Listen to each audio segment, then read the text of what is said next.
morning again. It's Sunday morning here in Singapore. A beautiful, bright, sunny morning, and I'm excited to be here. And we'll wait as usual. These 3 minutes sometimes seem like an interminable length of time, and other times it's like, wow, it goes by rapidly. So today I'm just going to apply a few oils as usual. And I'm going to start with Stress Away, right here. I've already applied a lot of oils. So I'm excited to see some of you here already. Thank you for being so loyal. It really gives me the courage to stand here looking at my face in my phone and to do this. So I hope you've had a wonderful week, and we have a really kind of an interesting topic today. So I look forward to getting into that. I'm going to apply the oil Clarity because I would like to be clear as I begin this today. Clarity is not one that I normally love to apply. We all have our favorites. We know what my favorite is. If you immediately thought believe, of course that is correct. However, there are many times that there might be different blends and different single oils that would be the most helpful for us at that particular moment. So today I am going to also apply Inspiration Blend because I am choosing to be inspired as we do this Facebook Live today, and to inspire you. Many of you may know that my favorite quote is, "If your actions inspire others to dream more, learn more, do more, and to become more, you are a leader." Let me check my time here. It looks like it's exactly 11 o'clock on my phone. So happy Sunday. I hope you've had a wonderful week. If it has been less than wonderful the way you may have anticipated that it would be, join the club.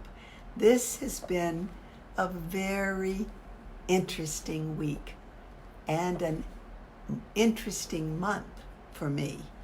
So I will look forward to the fact that there are only 10 more days in July. I'm looking forward to turn over that calendar to August and that brand new moon on August 1st, that creative new moon where we can create all of the things that we choose to have. There is my topic for today. Choices. Stephen reminded me, Francis, remember to talk about the fact that right in the middle of that word choice is OIC. Wow. Whenever we make a choice, it opens up something else for us to see, something else for us to look at, and perhaps take a different perspective about what is happening.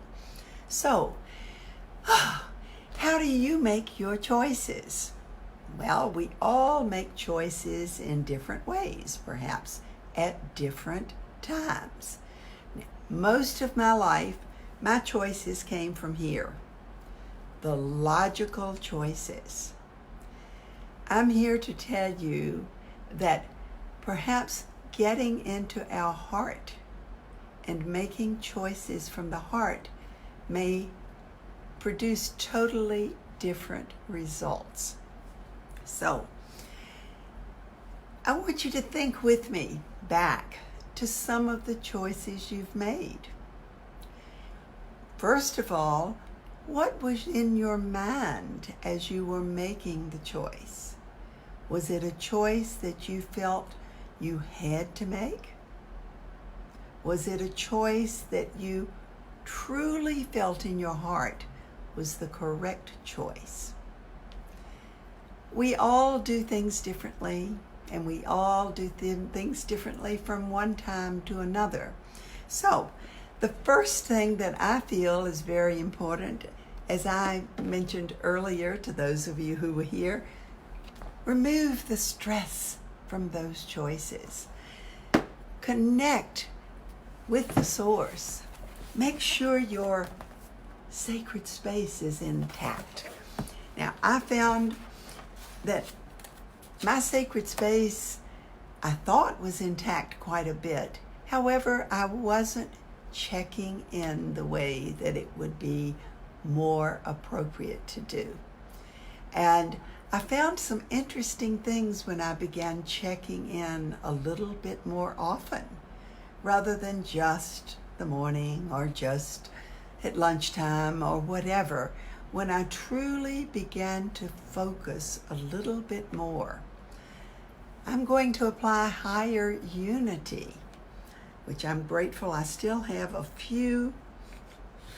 Well, maybe I'm just about out. Perhaps I'll smell higher unity this time, because it looks like that's pretty much gone. However, whatever essential oils and whatever your method for connecting more solidly with the source will give you that grounding, that information flow that will give you the guidance that is required for the best choices in every moment. And remember, we do have choices in every single moment of our lives. Some choices will open up one direction, others will open another. However, each of us does have that ability to choose. We do not have the ability to choose how someone else responds or what someone else's choices are. However, we have 100% capacity to choose our own responses and to make our own choices. So, I'm going to light my fire with orange and then really get started.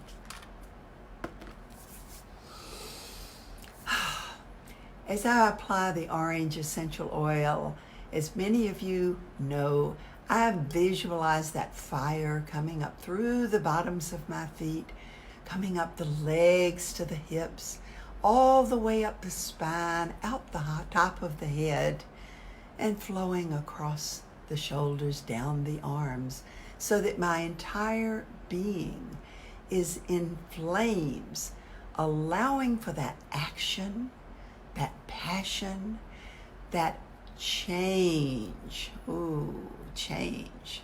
That's got some of the same letters that choice has. And change is not always comfortable. So I'm going to also apply, I have a lot of oils, of course, as usual, present time, to remind me that it's the present moment, not yesterday, not tomorrow, the present moment that is important. That is what is going to create the next step. So if we're in the present moment, we can maintain our sacred space far, far more easily. If we're scattered in yesterday and tomorrow and next week and next month, then our focus is diluted, and it is so easy for other things to creep in. And that's what I have found has happened with me.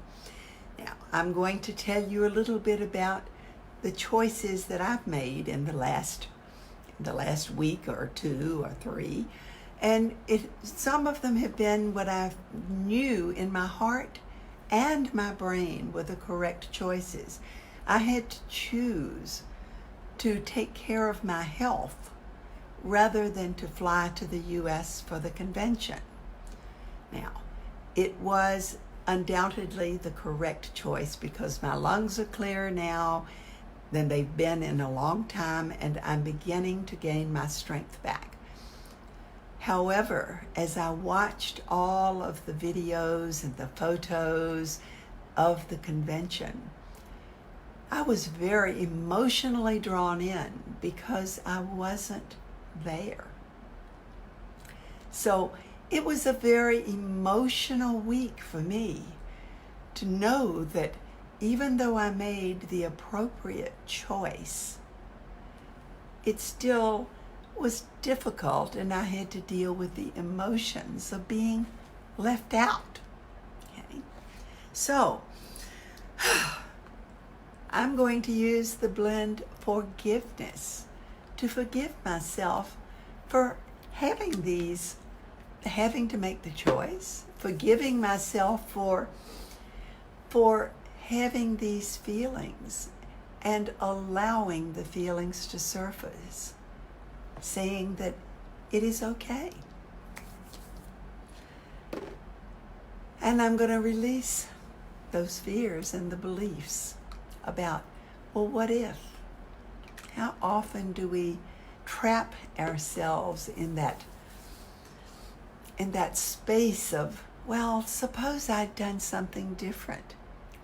The fact is, we did what we made the best choice that we had at that moment, and we move on. Would you agree? So, as always, I draw my cards first thing in the morning every day, my rainbow healing cards, and I intend, as I'm doing this, first I do my Qigong exercises to get my energy flowing.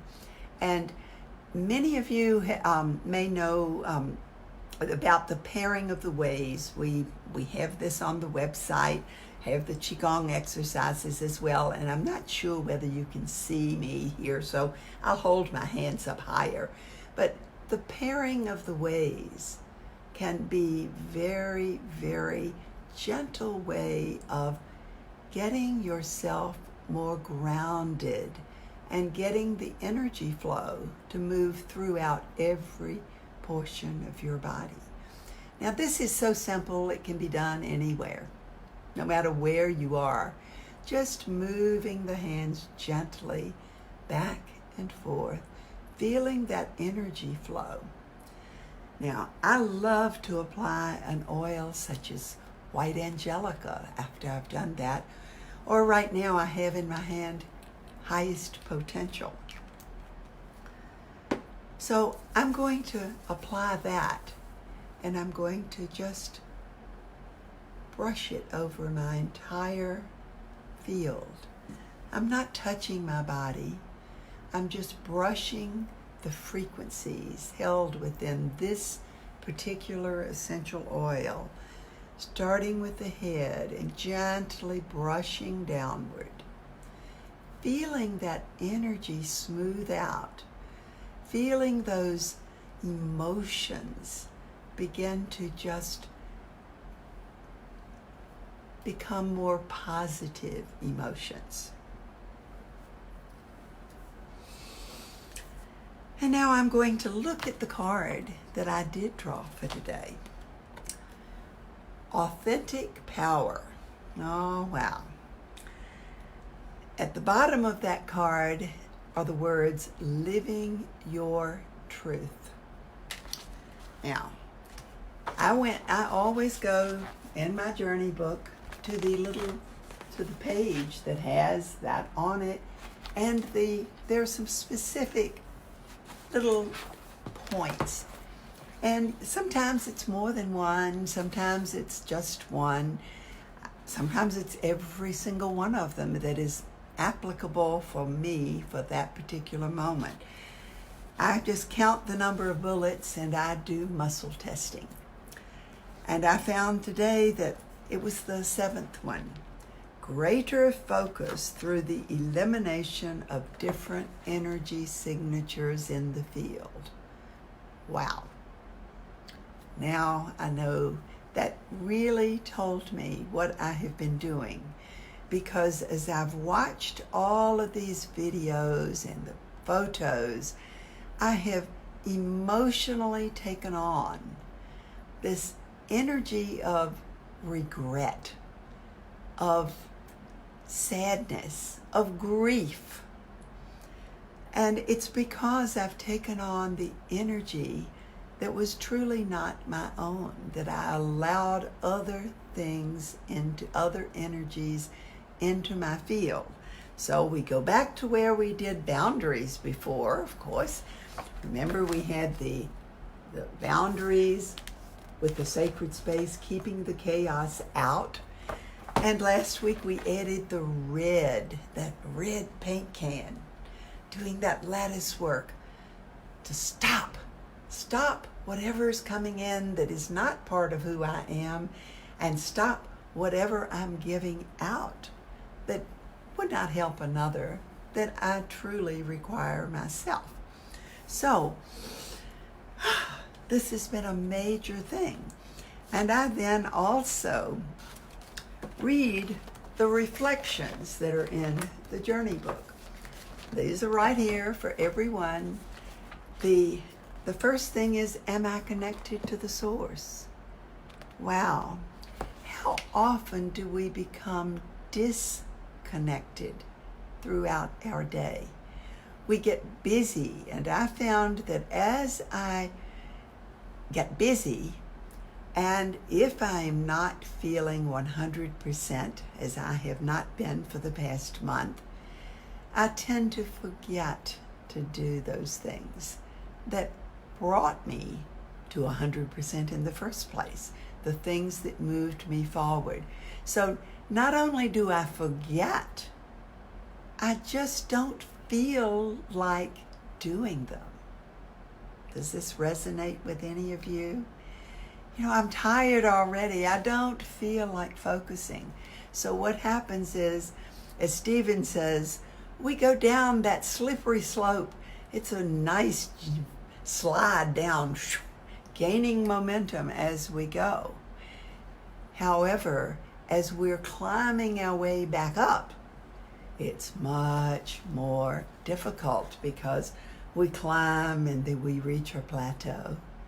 Then we climb a little bit more, and there's another plateau, and then a little bit more, and it takes so much more effort to climb back up to where we were than to maintain once we are there.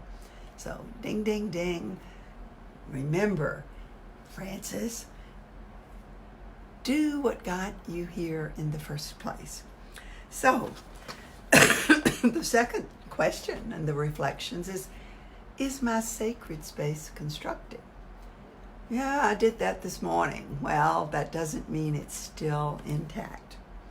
Are my boundaries strong? For me, this is a major, major thing that truly I could check this every 30 seconds and still maybe miss some of the things that I do, because that is an area of my lesser strength.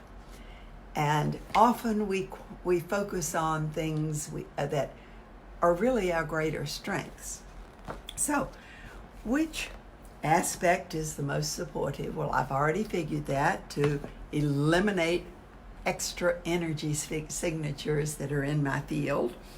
And am I committed to focus on this area? That's kind of a scary question, because of course my first thought is, of course I'm going to commit to focusing on it. However, I get busy. I don't feel particularly strong at a particular time. I'm tired. And it's so easy to not put the focus where it truly is required. And then the last one on this, there are 8 questions here. Am I willing to release my fears and beliefs surrounding this and allow the process? Oh, that's a big word. Big one. A big thought. Allow the process.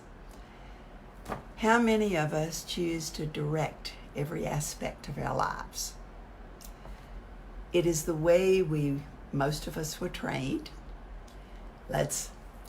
We have to plan everything and we have to make sure that it's perfect. That's another thing. Perfect. Do we really require perfection?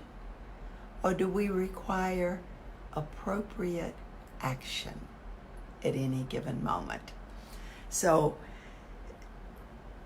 getting rid of those fears and beliefs and allowing the process to take place. So, what are we going to do about it? Well, I'm going to intend harmony in every aspect of my life. And as I said, forgive myself for the things that I have done and the things that I may not have done. And intend to reach my highest potential. Believing in my heart. The heart, not the mind, not the brain. Believing in my heart that I can be my authentic self and create what I was created to be. So, may you have a beautiful week filled with gorgeous rainbows, and smooth out that energy so that everything moves along a little bit more gently. And I'll see you next week.